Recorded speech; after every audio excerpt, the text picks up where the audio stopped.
This is Josh Emmerich, and you're listening to the Master of One podcast. You can find me online at emmerich.co.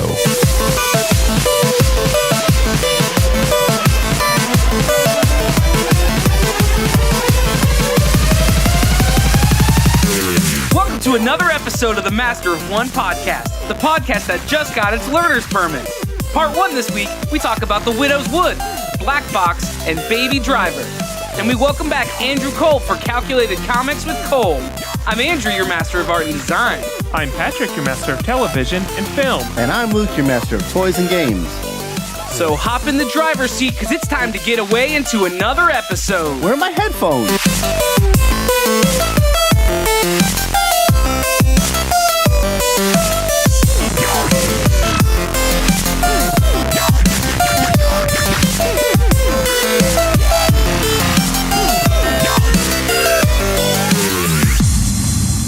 We like to kick every episode off by going around the table, which is where we talk about something new, fun, and noteworthy about our weeks. Patrick, you look like a guy who's had something so exciting happen this week that you could barely wait to tell us. It's taken all my energy. It was just too much fun, and now it's just impossible to even talk about. Okay. All right. Do tell. Okay, Luke, I do have an awesome story. So, have y'all got to heard the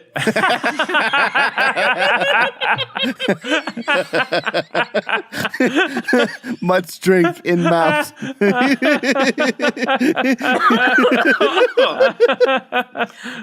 I thought it was super safe. I thought it was super safe to take a drink because you were going to start telling the story. Little did I know, man. you were going to be an idiot. What an idiot. Have y'all heard the Jedi Robbie's story yet? I don't know. Okay, so number one, we found out how to pronounce his name. It is none of the ways we thought. It's like Robbie's. From a couple of weeks ago, like we talked Robbie's, the normal thing of Robbie's. Yeah. It's what you'd expect. Multiple guys named Robbie. So I got a really cool gift from him this week. So is it like people that like broccoli Rob? Is that what you call them, Robbies? You know what's funny? I actually learned what broccoli Rob was this week. Okay. I thought broccoli Rob was like a pasta dish. Yeah. I thought I could go to a restaurant and order. You could probably get that at Olive Garden, honestly. Yeah, the broccoli Rob. I'll take the broccoli Rob, and he'll have the soup and the zuppa discana. The Yeah. gobbledygook. But it's actually just janked up looking broccoli. Okay. It's like a vegetable. Broccoli Rob is a person. Yeah. Yeah, old It broccoli is. Rob. No, Okay. It is. Broccoli Rob is a person. You've He's been a watching character. The Office. You do know broccoli Rob is actually a vegetable, right, Andrew? Yeah, it doesn't look like broccoli though. It's spelled R-A-B-E, broccoli Rob. Okay, but Broccoli Rob is a character from The Office. Yeah. I'm not He went to where did he go? Cornell. Cornell. Cornell. Ever heard of it? Yeah, we're watching. Oh my gosh, we're watching it right I now. couldn't remember.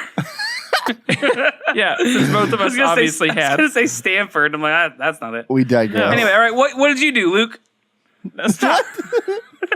Let's please stay on task. So the point is, broccoli Rob, I know what it is. But Jedi went to Disneyland and he got me a super cool gift. The deal is Jedi bought one of the coloring books, and I've been doing the fulfillment for those. So if you have a question about how you do fulfillment, I guess you just ask me to do it and I'll take care of it. And that's what's been happening.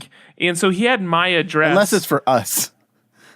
Unless I'm sending something to you guys, then you'll never get it. But if I'm sending something like a paying customer, then for sure they'll get it very quickly.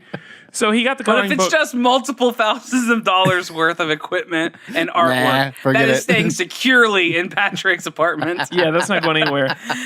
So, no, he bought a coloring book, so he had the address. So he wanted to send something to us, to the podcast, but he only had my address. Yeah. So he sent something to me. So it worked out great. And what he actually did, he went to Disney, and he bought a Mickey caramel apple, and he put it in one of the styrofoam food shipping boxes, along with an ice pack, and he mailed it to me. And so I got to enjoy a Mickey caramel apple, and then he also sent a card with it, and he sent a Club 33 napkin and some stuff like that. And it was just a really cool, like, I don't unexpected... know. Maybe read us the card. Yeah. Since you got to eat the entire apple, maybe just read us the card. What did It he was send for us? very personal. You threw it away, didn't you? No, it's laying back there, but my headphone cord won't reach to go get it. So, Okay. He said some wonderful things. yeah, it's like the Mitch Hedberg, like, if I think of Too a joke soon, that's man. funny, I write Too it down. soon. Unless the pin's too far away, then I convince myself it wasn't funny. Yeah, That's yeah. what's happening. The card is too far away. So it let's wasn't cut that good, out. is what you're saying. So it by wasn't that great of analogy. it. Sorry, Jedi Robbie. Not that great of a card. So anyway, it's a super great gift. So beyond that, the other thing happening in life is that we just experienced the finale of Silicon Valley, and with that, I haven't seen it yet. Well, do you know? I Do you have. know the news outside of that, Andrew? Do you know the thing that's happening next year? No, I don't. Can I say, or are you telling me Is I it can't going say? to ruin something in the episode for the episode for me? It's just going to ruin something in your life. Then no, don't say it. Can you? I'm being serious. Can you mute this and let me tell? Can I say it? Because I think this needs to be on Mute the yourself. Mute yourself. All podcast. I don't right, know. just that I can- wave when you're done. Okay. Just wave well, when you're done. Andrew is going Go ahead. headphones off. Okay, so I assume you can't hear me. Erlich Bachman is not returning to the show next year. Yeah. They decided to part ways, and so he will no longer be. So apparently, he's That's going to definitely a spoiler that he would not want to hear, just so you know. Oh, I know that, but I'm saying it doesn't say what happened in the episode. It's just Right. Yeah. you have to imagine something did happen. But the idea is they were going to reduce his role down to just a couple episodes every. A couple episodes every season. So there's normally I think 9 episodes in a season, and he was only going to maybe be in like 3 or 4. And then he just said instead, let's just call This it is quits season 4, completely. so he might come back for season 9 or 10. Do you guys potentially. realize how many hand gestures you do that look like you're waving? When you can't hear, you guys talk He with your doesn't. hands. He Just doesn't so have we're his clear. headphones on, so he still can't hear us, but he can talk to We us. just cover our mouth like this so he can't see. I know. I'm trying to. So anyway, You're not looking at the mics. There you go. okay, sorry. So anyway, the point is, Silicon Valley, the finale. I don't think the season ended as strongly as it began, so I've been a little bit let down with it. But that being said, all very good. Of course, don't love the news, but I'm sure it'll still be great. So. Yep, that's it. So, Luke, why don't you take it since Andrew is not getting the sign now? That's fine. Having a hard time trusting. No, you're fine. We're done. Okay. All right, I will take it. So this weekend, I tore down my deck out back and my fence out back. They're gone. We have a dumpster in the driveway. I tore all those down, and our backyard looks huge now because there's Because it's no 3 fence. people's backyard. yeah. The boys have free reign of that side of the street in the backyard. No, so we did that, and that was fun. It was a lot of work. Some guys from small group came over and helped me do that, so that was sweet. Other than that, I've been watching Paragon qualifiers. So the North American qualifiers for Paragon, the MOBA that I talked about a couple weeks ago. I've been playing a lot.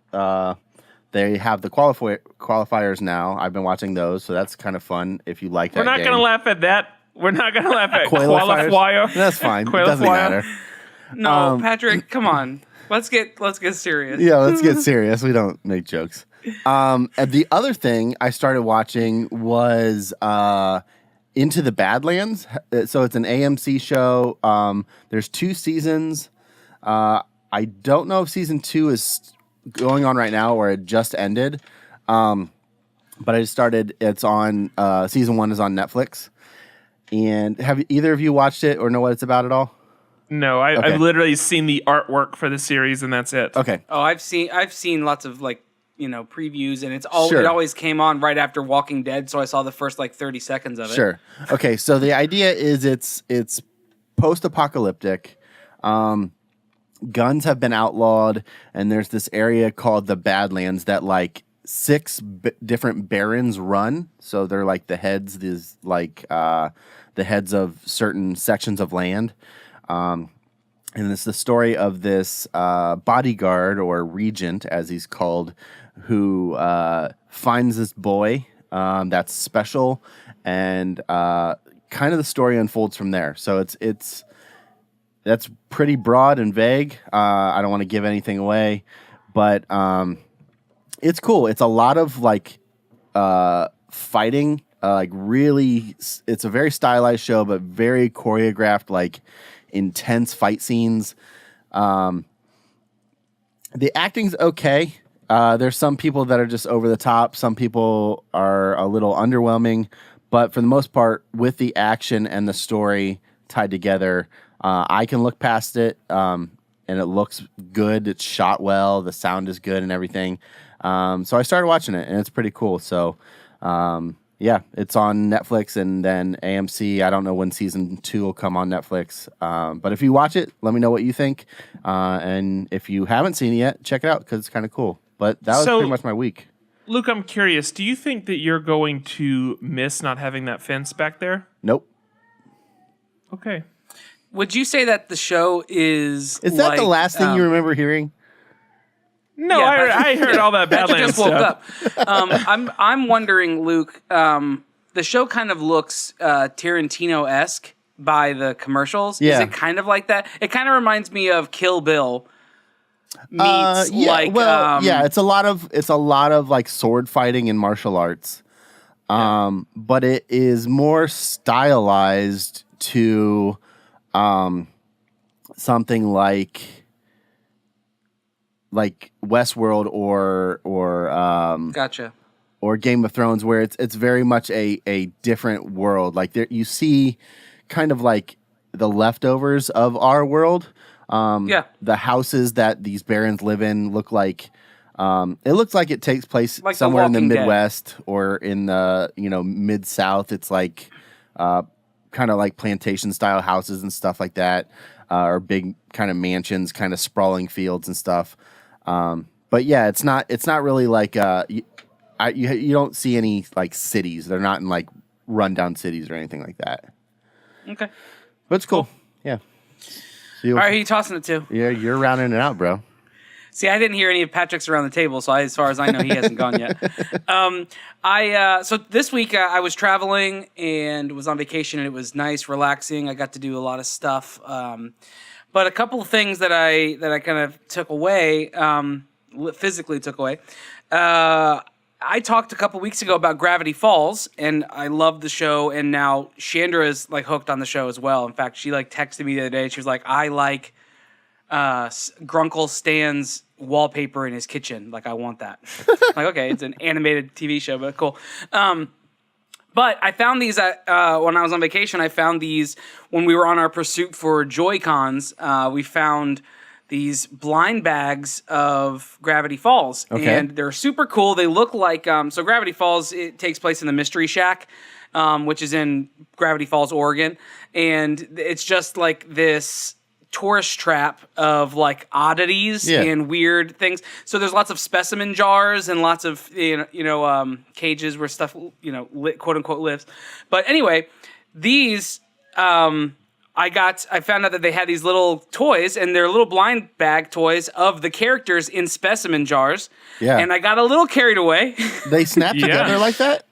Yeah, they snap together, so I can kind of put them in any kind of combination I want to. I was only missing. Right? So what, did you just buy everything they had? Not everything they had. There were still a few left, but I bought a lot of them, and I've got the only one that's missing. I got a couple of. I have 2 Mabels. I have 2 Waddles, which is the pig, and I have 2 of the barfing gnomes. Okay, which are awesome. Yeah. But the only character I didn't get was Grunkle Stan. So naturally, I went to eBay. Is that the only figure you're missing? Yes. Oh wow. How much was it on eBay? He was $7, and you pay $6.90 for them in retail. So it was $7 so where'd you get them with at? Shipping. Hot Topic. Okay. I was gonna say actually they are $5.52 on Hot Topic online right now. So if you check the show they're notes, just blind box though, right? Yeah, they're just blind bags. Yeah, they're blind bags, so you don't know what you're getting. In fact, the first 5 I bought,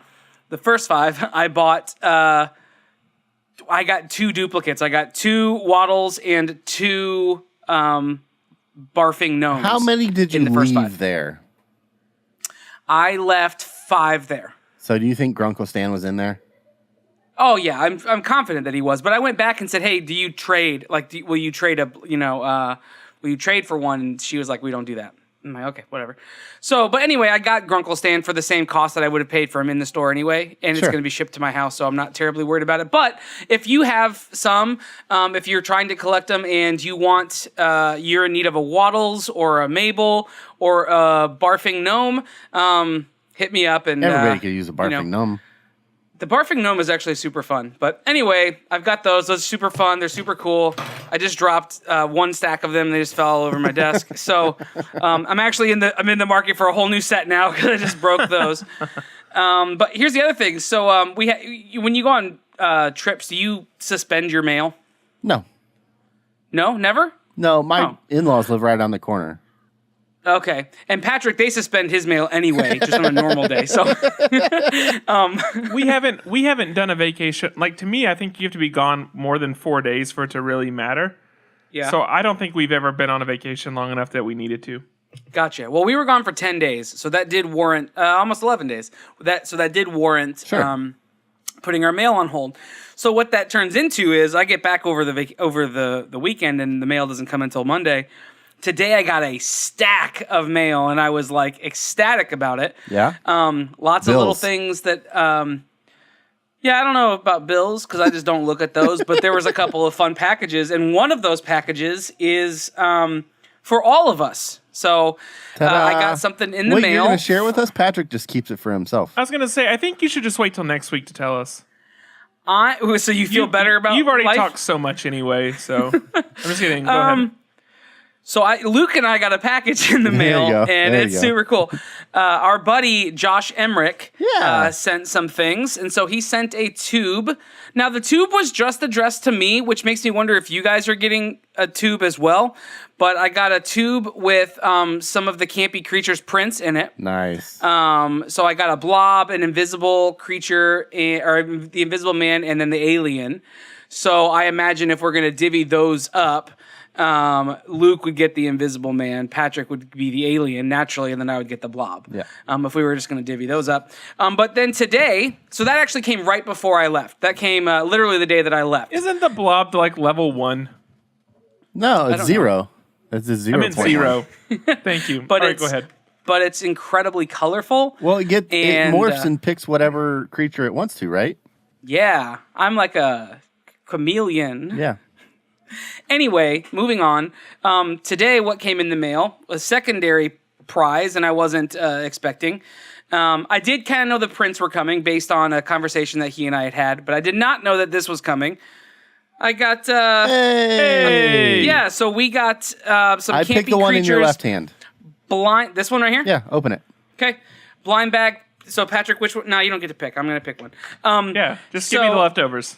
Yeah, so we got blind box enamel pins from Campy Creatures. I'm opening Luke's right now. And this isn't all that we got either. You got the mummy. Oh, that It actually one's matches your awesome. Cavs hat. Yeah. It's like the exact Oh, color man, combo that's as your exactly Cavs good. hat right now. That's nice. Okay, And so it looks Luke's like got- invisible creature, like his brother. What? Oh, yeah. Yeah. I see what you're saying. The I see logo what for you're Invisible saying. Creature. Good point. Yeah. And let's see. These Are little you- packages are cool, though. By the way, if you Are you opening they yours? remind me of the cases that you get like disposable earplugs in. Like sometimes they have those in those kind of cases. Okay, so these are the two that I just opened, and I'm going to pick which one I want, and then Patrick gets whatever's left over. These are insanely cool. I'm just going to keep both of them. But the Invisible Man those and are both good. Invisible the Man's Beast. great. Yeah. Gosh, they're so good. The colors are great. They're like simplified versions of the characters from the game. Patrick, which one would you want of those two? Invisible Man. Yeah. Just take it. It's So- fine. It's Yeah. fine. No. Patrick can have the Invisible Man. That's fine. I'll get the Beast. He's super cool. Now wait a second. If I get the Invisible Man print, I want the pin. So we'll just trade to match. Yeah, then we'll Patrick figure it gets out. the We are all gentlemen. Yes. Also, on the Well, back of the package, it's cool. It shows all the different characters that you can get. Yeah. And there's a mystery. Oh, there's a fig. mystery one. Demogorgon. I'm going to... Oh, I bet you it is the Demogorgon. Yeah. So speaking of, he also sent a crap load of stickers Hey. for each of us. Oh So we my each get several sticker packs. Oh my! And this is you all said from the Mr. J. Emmerich, right? Yeah. Yeah. Josh. Man. There's the Demogorgon. Too good. It says mouth breather on it. So it's great. If you haven't seen Campy Creatures, first of all, then you've missed lots of our episodes because we talked about it a number of times. But go back and listen to the That was episode a with fun Josh game Emmerich. to play. I'm excited to It have is a fun game. It's yeah. really fun. They're in the final stages of production. Yeah. I've been getting those updates. But Patrick is going to put the link to that episode with Josh Emmerich on the show notes. So you can go listen to that episode. But go pick up some swag from him. This stuff is great. It's super fun. It's super cool. And it's not expensive, which is, the big bonus there. Other than that, I'm just going to leave it at that for now. No, I'm not. I'm going to preview what I'm doing this week because it's exciting. And I was going to say it last week, but we said let's wait a week. This week I'm heading to Colorado. At the end of the week, I'm going to Colorado, and I'm going to take a tour of the Stanley Hotel, which for those of you who don't know, the Stanley Hotel is the scene. Lots of scenes were filmed for Dumb and Dumber there. It's the hotel where they make it all their way there. But more pop culture related, it is the setting for The Shining. So the movie The Shining was Is that why filmed it's there. called the Stanley because it's Stanley Kubrick? No, I believe it was the Stanley far before it was that. Okay. Because Stephen King is the one who stayed there. He's the one who wrote the story. But anyway, so you can go and you can rent rooms there. Obviously, you can stay there. It's really pricey, so I didn't get a room to stay there. But for $500 a night, you can get a haunted room, Nah. and it's one of like the handful of rooms that they have that are that have like increased paranormal activity. Like you can stay in the room. Can where you Stephen, stay in the room Stephen where King- where Harry and Lloyd stayed? Can you stay in that room? Probably, yeah. I don't see why you couldn't. I would want to stay there. Patrick, That's one of the haunted rooms Nah, because it's Jim not. Carrey's career, like the ghost of Jim Carrey's career, haunts you at night. that's rough. Patrick, This got so I know real. Luke would never do this, but would you, Chandra said I couldn't go by myself and pay $500 to stay there, but would you split a night with me and stay in a haunted room? Oh, absolutely, without a Cool. doubt. I think it would be so fun, and then we can go pick up Luke from the Howard Johnson down the street afterwards. That's Yeah, fine. we would have to. I mean, I would want to have like the audio gear running the whole time.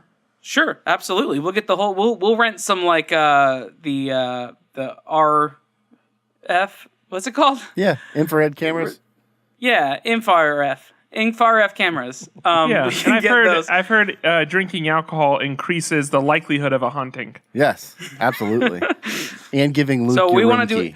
Well, here's what I determined too. I wouldn't want to go by myself because then all I would be doing is paying $500 to not get any sleep.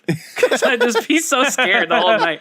Like, What a I'm racket. paying $500 for no rest. Perfect. Anyway, so I'm gonna do that. It's gonna be exciting. I'm taking a tour, like I think I said, but I'm excited to hear more about the property and the premises and the like all the lore and stories that go along with that. It's going to be super cool, super neat. So, that's it for Around the Table, right? So Up next, Calculated Comics with Kolb.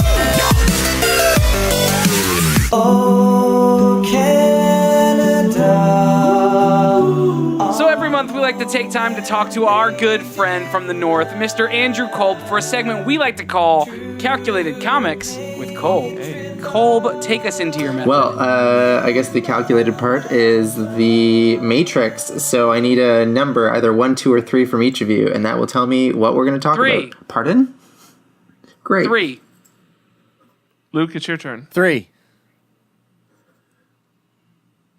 What should I do? It's going to be new no matter what. This is new no matter what. 3, 3 is already new. I'll do 3. Yeah. Excellent. Okay. So what I want to talk about today, now that you've chosen 333, is do you remember or have any? Well, first, have any of you read any of the Hellboy series? No. Oh, this is Yes. a very appropriate start. Okay, great. So the lead into this is, so I want to talk about Lobster Johnson, which is one of the characters introduced in the Hellboy series.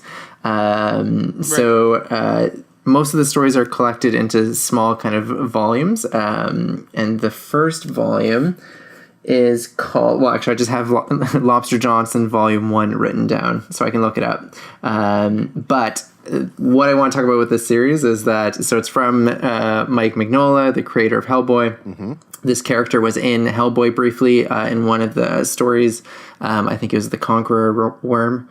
So it follows Lobster Johnson, who is this kind of like pulpy, like 40s Indiana Jones kind of style action adventure hero, as he kind of takes on cults and plots against the world or a city, and it's just as fantastical as the kind of setting of Hellboy, but with a slightly different character in the lead. I believe it's called Iron Prometheus. I just want to help you with that. It's Iron Prometheus. Yeah, that's exactly it. Thank you. Yeah. So talk to us then a little bit, because I'm heavily invested in the Hellboy universe. What's the difference? What are some character differences that we would see, or personality differences that we would see with Lobster Johnson that we wouldn't see with Hellboy? Because that's essentially what he's doing too, right? He's fighting these mythical creatures in the world, or like these creatures of lore or whatever. What is Lobster Johnson? What does he bring new to the great question. So I think there'd be two things. I think the threats or the sort of enemies that Lobster Johnson fights against is a bit smaller, a bit more human. Because Lobster Johnson is a human, like he's a regular guy with like equipment, like he's kind of I wouldn't go as far as the Batman, but like a civilian with gear.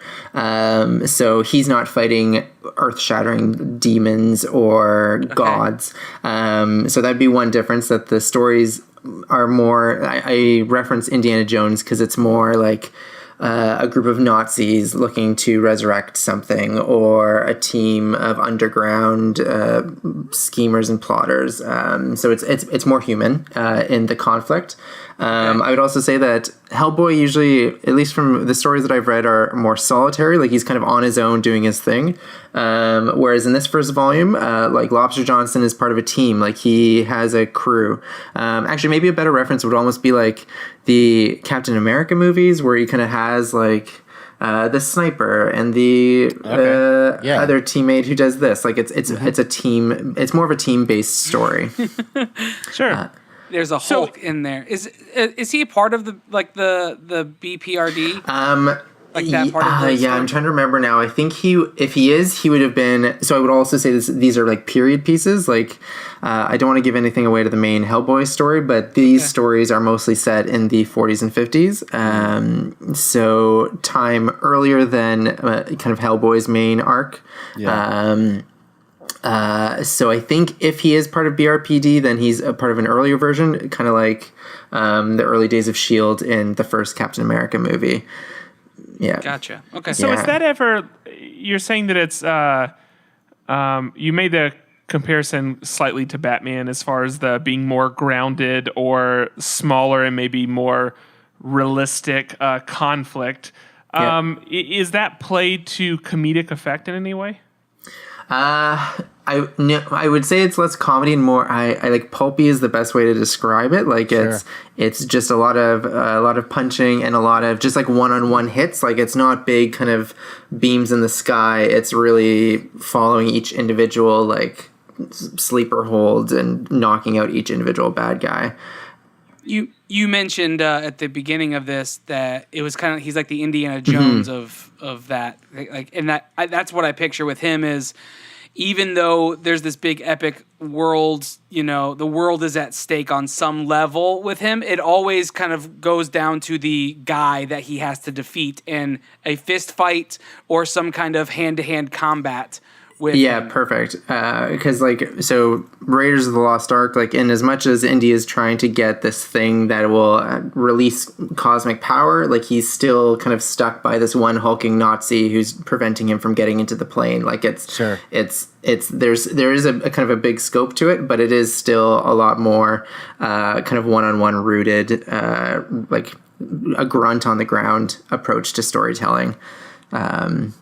So yeah, that's where it deviates. And it's all Mike Mignola. Yeah. So it's in this. It's in that really contrasty, simple but very dense art style. Yeah. He does love the it. covers. I think he's done a couple. He does a couple of the issues. Some of the later volumes he doesn't, if I remember correctly. But yeah, so it's right there with the rest of his work. Well, and you picked a good one because the book is actually on sale this week at Amazon. So we're throwing Great. the link in the show notes if you want to pick it up. But yeah, it's like $15 to get the paperback, and it's less if you're getting the Kindle version. Yeah, and there are a few volumes with other stories, so it's nice. And I haven't gone into the later chapters yet, but it's nice to kind of collect the trades and have just kind of a concise, just pulpy adventure. Yeah. Absolutely.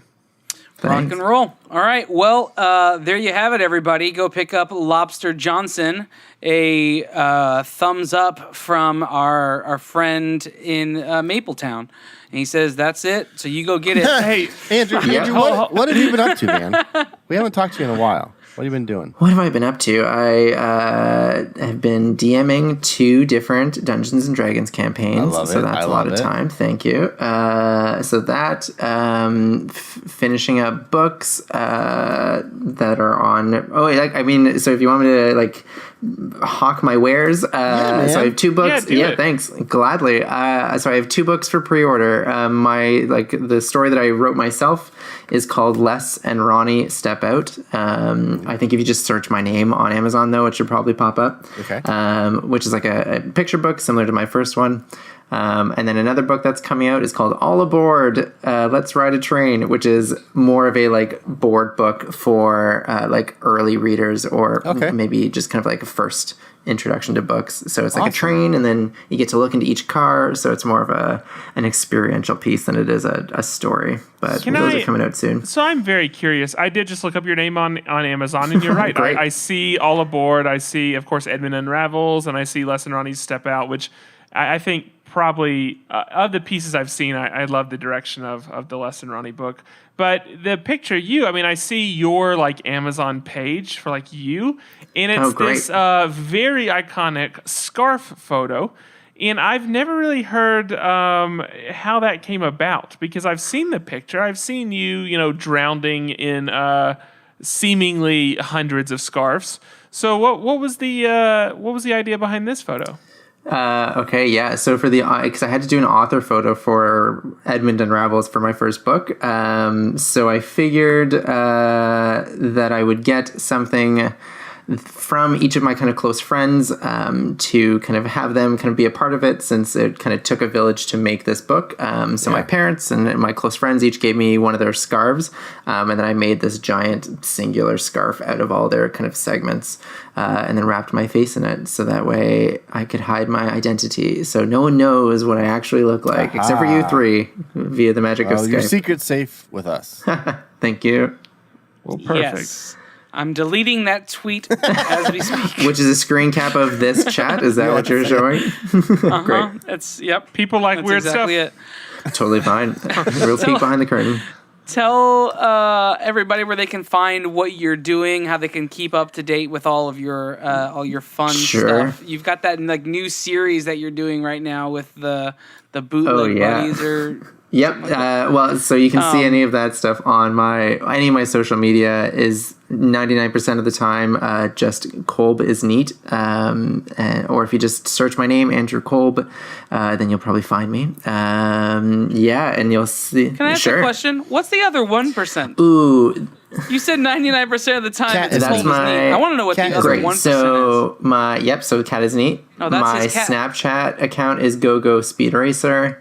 What else do I have? I think that's it. I think those are my accounts. So that's your That 1%. is, yeah. Okay, It's probably even less. less. But that's it. Well, thanks for chatting with us and for bringing us another tasty bit of comic goodness. Go out and pick up Lobster Johnson now. Thank you, buddy. Thanks for having me, guys. Up next, Master Categories.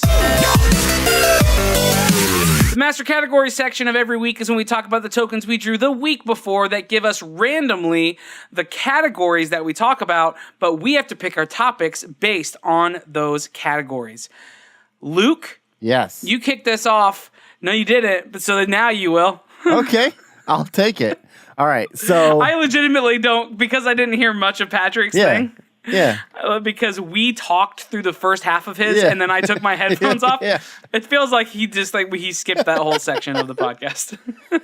Well, it's fine. I'll take it. I had toys and games, and if you saw one of the few Instagram posts I had this year from last week, you will see that I got a treasure chest in the mail. I got a game that I backed a while ago. It's a game by Privateer Press. They're the same company that make the miniatures game War Machine and Hordes that I've played before, that has all the miniatures that you paint. It's kind of like Warhammer. It's just a little bit different. Well, this is a game that is in that same world, but they have something called Iron Kingdoms RPG, which is kind of like Dungeons and Dragons, but set in their world. This is a game based on that. So it takes some of the characters, some of the sculpts from War Machine and Hordes, and they put it in this game. Now, this game is a campaign game. It's a cooperative game where everybody plays together to try and figure out what is happening in the Widower's Wood. There's some kind of like evil or darkness brewing, and everybody has to work together to try and figure out what's going on. And it takes place, it's a cooperative game, but it takes place as a campaign over 7 sessions. So it's not quite like a legacy game, but it is, I guess, a session game or a campaign game. Can you remind for everybody what the definition of a legacy game is? Yeah, a legacy game is a game where whatever you do in the game is permanent. You have a bunch of choices of things you can do, and the decisions you make are permanent, whether it's things you add to the actual board, or cards that you rip up, or pieces that you dismiss or add, or things you name, or anything you do, it is a permanent part of the game. So everybody's game is kind of different. This game would be similar because everybody will play it differently, but it's not. It's non-destructive, so you can play it multiple times with different people. It'll have the same outcome, but the way you get there might be a little different.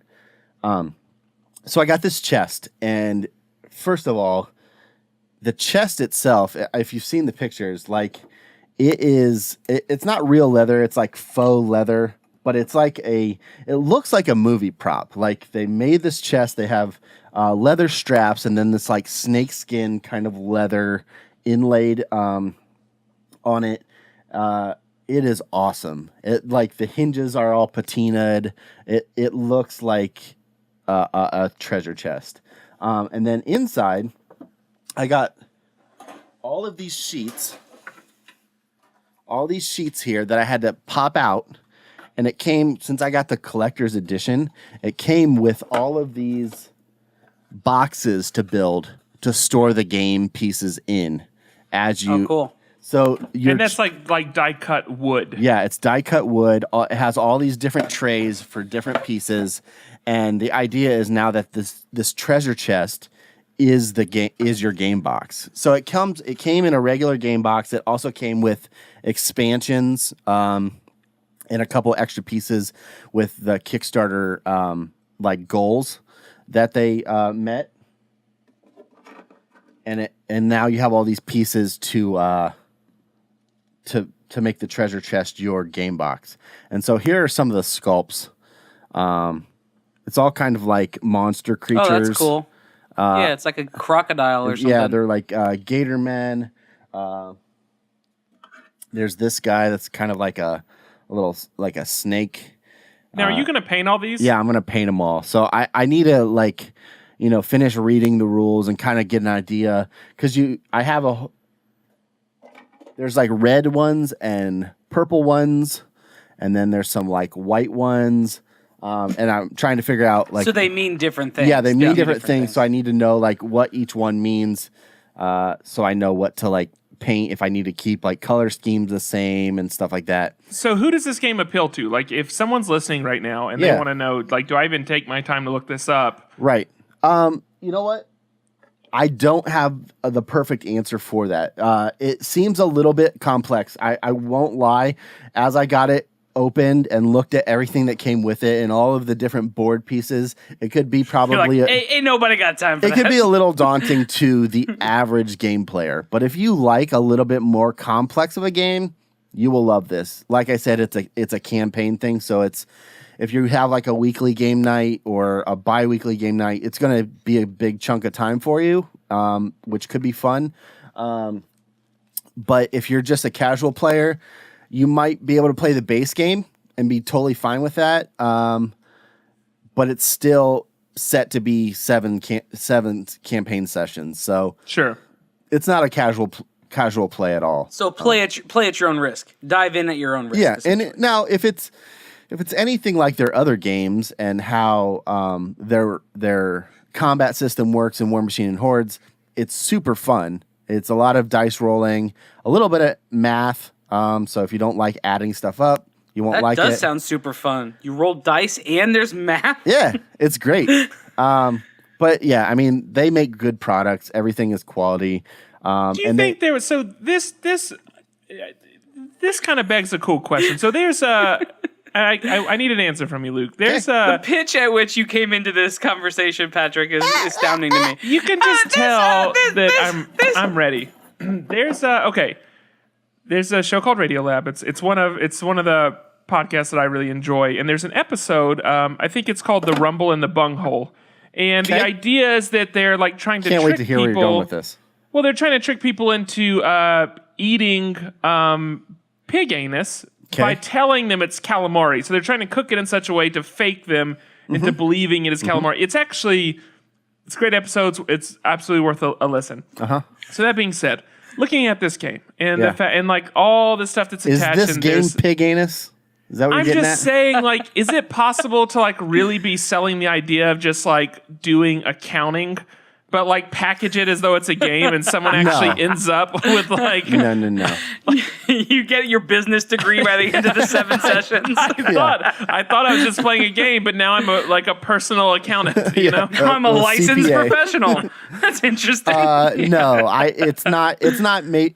I might have oversold the complexity. It's not that complex. Just like any more in-depth game, there are rule mechanics that you have to learn. And if you're not So you don't have to have an undergraduate's degree in trigonometry? No, not at all. Okay. But if you're not used to dice rolling mechanics and how like player stats are affecting the dice rolls, if you're not used to that kind of mechanic, it will be a little bit to learn as you are rolling dice. but to be fair, that is your college background. Yeah, statistics and math. That's what I did. Yeah. You can tell by my life. Well, you would have never done something stupid like become a beautician, right? No, that would be dumb. He was a cosmopolitan. I'm very cosmopolitanism. Yeah. Certified. But yeah, no, you can check it out if you go to privateerpress.com or just Google Widower's Wood game. You'll find all kinds of stuff on it. I'm afraid that maybe some people just missed this. Lucas is an actual beautician.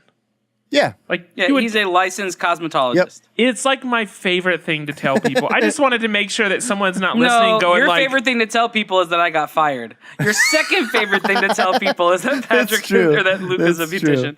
I just wanted to make Luke sure and that I someone quit. Andrew got fired. isn't listening that's a beautician and was just like, wow, these a-holes really hate beauticians. No, Luke just is managing one. Yeah. cosmetologist. That's me. Yeah, Luke just is an a-hole. Also, he's a cosmet. And he's a I'm cosmopolitan. a cosmopolitan a-hole. Yeah. We've gone Does off that the mean rails. that you're going to go to space? Yeah. That's a cosmonaut a-hole. Okay. Oh. And I thought that's a cosmonaut black hole. That's what that Oh. is. Yeah. There's too many holes. All right, who you throwing it to? You. Did you say those take it, two Andrew. pickles? Nope. I can't even imagine a context for that. Okay. Someone come up with a context and just tweet it at us where it would make sense to respond, those two pickles. Hashtag those two pickles for sure. Yeah. And just tag us in it. So I now that's all I can think about is like how that could like you gonna eat your cornbread or those two pickles. Like that's what goes on in my head. Anyway, That's the one you came up with. that's just what I I just think of these things. I just think of these things like a hat that goes. And the two cucumbers lived happily ever after. Ever after. Yep. Hashtag those two pickles.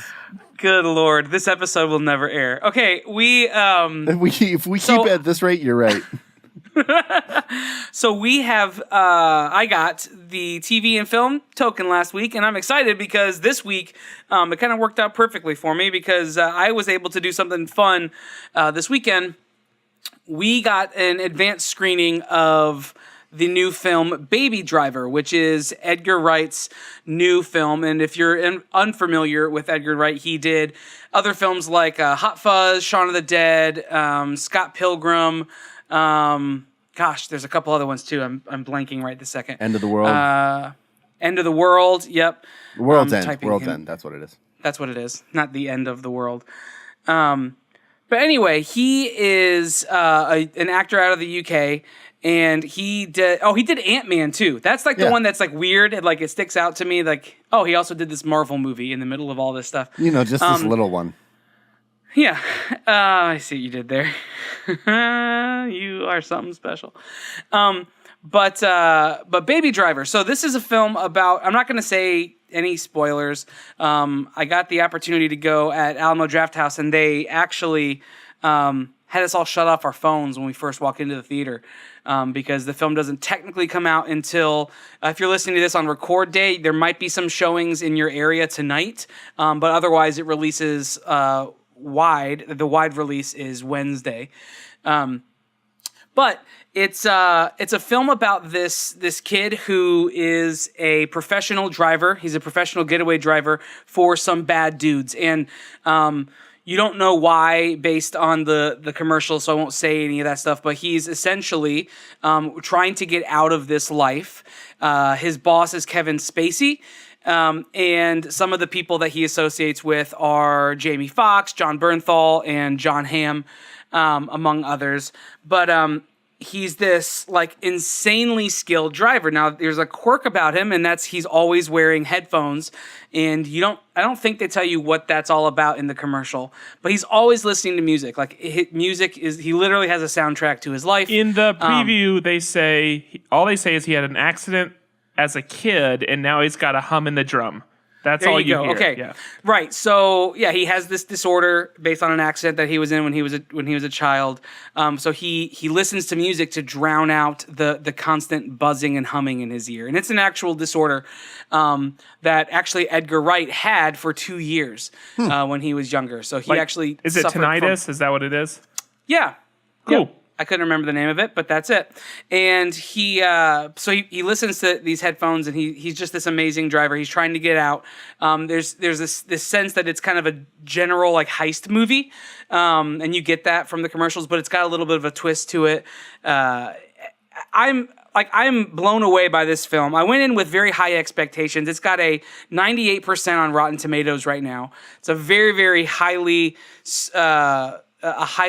rated, and the critics have just raved about it. On top of that, it's very highly anticipated because people love Edgar Wright's stuff. His movies that he comes out with they're always kind of these groundbreaking type things. He's been working on this movie for almost 2 decades. He had the idea originally for this movie 2 decades ago. Started writing it about 10 years ago. And he wrote this film entirely by himself. Like he wrote it and directed it. And it was really interesting. After the film was over, I got the opportunity to do a Q&A with Edgar. With all, it was like being video? live streamed. Okay. Yeah, it was being live streamed from the Alamo Drafthouse in Brooklyn, where they premiered the movie. And he had some really interesting stuff to talk about. It. The whole movie, the soundtrack to this film is jam-packed. It's like a 2-disc set. Like there's a song constantly. And the way that they do the filming of this movie, all the scenes happen to the beats of the song. Like, it's insane how they choreographed this film. It's incredibly unique. It's shot really, really well. And it's this really magnificent feat. But it was cool to listen to him tell some stories about that. He was working on this film while James Gunn was working on Guardians of the Galaxy 2. And I guess they're buddies. But so they would go back and forth and say, hey, they didn't want to tell each other what songs they were using in the film, but they wanted to make sure they weren't using the same song so that no one was stealing the other person's thunder. Sure. And so they'd be like, do you have anything by so-and-so? They wouldn't say what song or what album. Do you have anything by so-and-so? No. Do you have anything from so-and-so? No. So they would just go back and forth. That's cool. And make sure they didn't use any of the same artists because both of those movies have, like, the music is so much a key part of the film. Sure. So it's just it was really neat to be able to see that. The acting in this film was incredible. The story was very unique and different. You absolutely love the good guys and you absolutely hate the bad guys. It's just really, really well done. And I can't say enough about it except go see it. I mean, you want to go see this one in films or in the theaters for sure. I wouldn't wait until this comes out on iTunes or whatever your streaming platform is. Go see it in theaters. It's definitely worth a watch. I give it a 9 out of 10 for sure. Awesome. So, the preview wasn't very exciting to me. It felt a bit cookie cutter and honestly kind of lame. But that being said, I also recognize that many times the preview is not representative of the final film, I'm very excited to see it. This final. Go ahead. Oh, just to answer that question, or to respond to that, there's so much about this film that you just can't know from the commercial. Yeah. That it makes it exciting to discover that stuff as the film goes along. There's some beats that are, there's some beats that are predictable. Like in any heist movie, there are some beats that are predictable. But like one of the funny, interesting stories is that John Hamm is in this film, and he actually didn't even want to be billed on the movie. Like he didn't want people to know that he was in it until they showed up to see it, and then there he was. Sure. And he holds quite a large part in this film. So when I first heard that, I thought, oh, he must just have a cameo. But no, I mean he's in it. So it's really interesting. Go see it. What were you gonna say, Luke? Well, I was gonna kind of echo what Patrick said. When I first saw it, I wanted to see it because I like Edgar Wright, but I think I had some of the same feelings, and I think for me, it was because it didn't seem like anything new. Like the trailer felt very Edgar Wright. Like you see some of the whip pans, some of the like quick cut kind of like his camera work. And so it was like, oh, this is just more of the same. I still am excited to see it because I just like how he tells stories and how he puts a film together. But yeah, I had the same feeling, I think, that Patrick had initially, where it was like, oh, okay, I was expecting more maybe, but... Yeah, so the cinematography is done by, I believe his name is Bill Pope. It's Pope. I know that's his last name. Bill might not be his first name, but he's the cinematographer, and he's worked on a couple of other projects with him too. So if you are, that quick, that snappy kind of quick pan stuff, it's because he's literally working with the same crew who has worked on some of his other stuff. Yeah. So that carries its way over. It's funny, he told the story about Jamie Foxx. Someone asked the question about how much. With the dialogue and the pacing of this film, like of his films in general, but this film specifically, the pacing of it's very high octane, and it's very back and forth. And with actors like Kevin Spacey, who's like a genius at that. Sure. Just look at Underwood as House of Cards as an example. He's perfect at that. He plays that character so well. They asked how much room was there for like ad-libbing and that kind of stuff, and he said there was very little room, but that Jamie Foxx got a couple of ad-libs in, and a couple of them made it to the movie because they were just perfect. And one of them was at some point he looks over to somebody and he says, who's like putting on, who he realizes is he's not maybe telling him the truth, and he says, "Man, that's some Oscar right there," or that's some Oscar-worthy right there, is what he says. And Edgar kept that in because Jamie Foxx is an Oscar winner, and for him to kick that out, there's this whole bit about, oh my gosh, what are a couple of famous female singers. That's really generic. That's not what I mean. Like Barbra Streisand. Barbra Streisand also suffers. I mean, Barbra Martina Streisand- McBride is my go-to, but go ahead. Barbra Streisand also suffers from tinnitus, and that comes up in the movie. And there's a really funny scene about that with Jamie Foxx, especially going into that scene knowing that Jamie Foxx and Barbra Streisand are actually really good friends. So when you go see the film, keep that in mind. It was just really fun. The film was fun. It was different, and it was really, really good. So go check it out and let us know what you think. If you think I'm completely wrong, just don't tell me about it. Luke will do that enough for me, so we're going to be fine. All right, Patrick, I'm going to toss it over to you. This week I got art and design. And I'm talking about a game. It's a game, but it's a game with a very minimalistic design. I know. It's just, here's what you've all learned by now. We're just going to do what we want. That's it. We know how to spin it. Andrew was going to talk about his early screening of Baby Driver no matter what category he had. We're fine with that. I was going to talk about the design of the movie poster if that's what I got. I was going to talk about the game, Hot Wheels toys, and then how like you had the car when you were younger. Actually, I knew it. There's some actual ties to that I could have pulled in if I really wanted to. See, that's what I'm saying. So it's going to happen. So I'm talking about a game called Blackbox. Now, again, very minimalistic design. This is for, I know it's for iOS. I don't think it's for Android. It's just for iOS right now. And it's billed as a refreshingly oppressive puzzle app. Now, I've gone ahead and I've put the link in the show notes, and I've also put a link to the press kit. The press kit goes more in depth about like a lot of the awards and stuff the game has won, and there's some videos about it stuff. But to give you an idea, it's had over 3 million downloads. It's the #1 ranked free game, and then it's got like I think literally like hundreds of awards from different countries for being a #1 game. But basically, this is a game that you have to solve puzzles without using touch. All the puzzles are going to respond to one of the sensors on your phone, but not to actually like touching the screen. So that's the idea behind it. So for instance, your phone, I'll run through some of the examples. I mean, your phone it has GPS, so that's going to figure into one of the puzzles. It has a flashlight, that's going to figure in. It's got a gyro, so it can tell which way the phone is oriented. That's going to figure in. It's got audio ports. It's got heat sensors. Like your phone has all of these things. And in fact, I'll say this: when you start playing the game, you're going to realize like, oh, holy wow, this is like tracking a lot of my movements.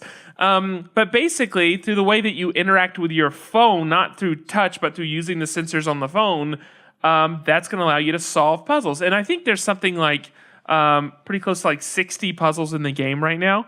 And a lot of them unlock as you go. And of course, I think there's probably a few that you can maybe pay for, or I think as you go, you can earn credits and open them for free. But it's, they use the phrase think outside the phone.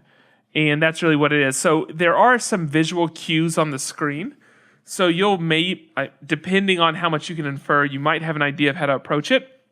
But some of this stuff is just, it's out there. I mean, one of the puzzles is based on the position of the sun in the atmosphere, like in the sky, and you have to like, I don't know, I don't want to give away what you have to do, but the point is like it's some of it involves like the moon's state because again, these are all things that the phone is bringing in constantly, and so you have to rely on it to solve some of the puzzles. So it pulls data from like other like standard apps in the phone too. Like weather and calendar and stuff like that. Things that would be built into the iPhone, right. Yes, right. And in some of the puzzles can be solved in a matter of seconds. Some of the puzzles, honestly, might take you a few months before you can solve. Because you'll realize what you need to do, and it's not something you can just go out and do right now. Like there's literally one of the puzzles I know that right now I cannot solve till we go to Reimagine. And it's bizarre to think about. And so anyway, it's really cool. It's called Blackbox on iOS. It is sure to frustrate you. There are walkthroughs that will tell you what to do everywhere. Okay, so I have 2 questions then. Yeah, go ahead. How far are you? I've maybe done 75% of the levels. So if there's Something 60, like that. you've done like 40 or 38. Well, I might have been wrong on the number. And let me say this. What will happen is you might have 3 squares, so it's like 3 That math levels. is totally but wrong, by the way. No, it's fine. You might have 3 squares, these like 3 levels, but they all pertain to like a common theme. Okay. So like once you solve one, you can pretty quickly solve the others. Okay. So I don't know. I've probably checked off like 30 squares, something like that. Okay, and then second question, have you had to look up answers, or have you looked up answers? So I had 2 people I was kind of working with, and we were kind of figuring out as we went. I will say that there were probably the last 5 levels. I was just finally like, I just want to know. I just want to know. All right. And I'll tell you, some of it I don't know how anyone would figure it out. I mean, obviously someone did, but I have no idea how anybody would. It's Nice. It's pretty crazy, and it is killing me to not give some of the levels away right now. But I do want to preserve the experience for you. I just downloaded it, so I will be checking it out as soon as I can. It's just So it doesn't have a hint system built in. Then it's not like they're visual hints. I mean, like the reason I mentioned the sun in one is because literally you see, like if you've ever looked at one of the sunrise sunset, like you'll see it a lot for like the fishing forecast for the day, Sure. and it'll show like the wave of the sun like Yeah. rising and then setting. There's a level that you just see that, so you know it pertains to sunlight, and then the way the boxes are arranged on the level, you assume that like you have to like open that panel whenever the sun is at like different spots on the so like you can infer based on the visual and based on like what you kind of know your phone's capability is, or like the way they lay out some of the boxes and stuff, you can like infer some of it. There is a hint system, like if you want to spend credits, they will give you hints, but the hints Gotcha. are also pretty vague. Now you start with something like 10 credits, so you can go ahead and get a few hints. But again, the hints are still pretty vague. So just because you spend the credit and get the hint doesn't mean you're going to automatically be able to solve it. So you will have moments where if you can just imagine,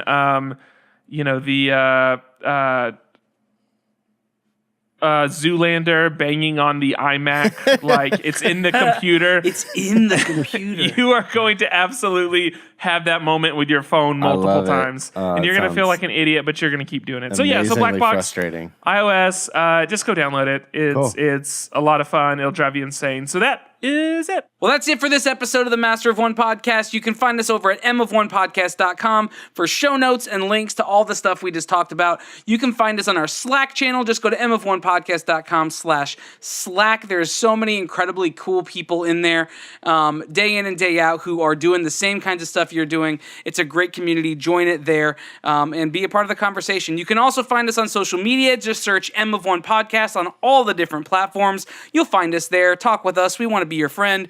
And then you subscribe. When you subscribe to the show, man, it's a whole new world. I don't know what I was going to say there, but Sun just do shines it. a bit brighter, birds chirp a bit louder. Yeah. Everything smells more. Because you know you'll never miss an episode. And now with our new schedule, Tuesdays and Thursdays, you don't even have to remember that. If you just subscribe, we can change the schedule whenever we want, and you'll get it. This is a good pitch. Anyway, after you've subscribed to the show, Patrick, what do you do? Sleep easy. And then also rate and review. Take a few minutes. No, not even minutes, unless you're thinking too hard about it. Leave us a comment. Leave us some stars. We're going to read whatever you leave. However many stars you on can an do, just episode. do the most. Yeah. Just the most stars. Because the time you're listening to this could be 20 years in the future, and they might have a 20 rating now. Yeah, we definitely don't want to pigeonhole ourselves. The other thing is, I would like to say that we talked about Edgar Wright earlier in the show. Let that be a tease for what's coming on Thursday. Yeah. Yep. We're going to talk to Edgar Yeah, it's Wright. good. Yeah, that is what that sounds like. Maybe just back Not off a quite. little bit on Tease. that. This is how the professionals do it, everybody. I'll give you a hint. It will still be a filmmaker. How about that? It's a Okay. filmmaker. Yeah, and we will talk about Edgar Wright. And he has talked to Edgar Wright. Yes, he's talked to Eric. He's probably talked to Eric can't- Wright too, I imagine. Yeah, I couldn't even get that. Hey, why don't we out of just my go? Face. That's a great idea. Find us on Patreon to support the show if you want more of this, or if you want this to get better. Support the show financially. Go to patreon.com/M of One podcast. You can become a patron for as little as $1 on the blooper level, where you get an episode every month that's just full of This. honestly this. So I don't. But just so much ridiculousness, and then access to our special patron Slack channel, which is a lot of fun, where you get early access to news and things that drop. Go to Patreon, support this. It's a good thing. It helps us out a lot. But yeah, we're gonna get out of here for now because our brains have stopped functioning. I'm Andrew. I'm Patrick. And I'm Luke. Peace out. Bye. Hold on to your butts.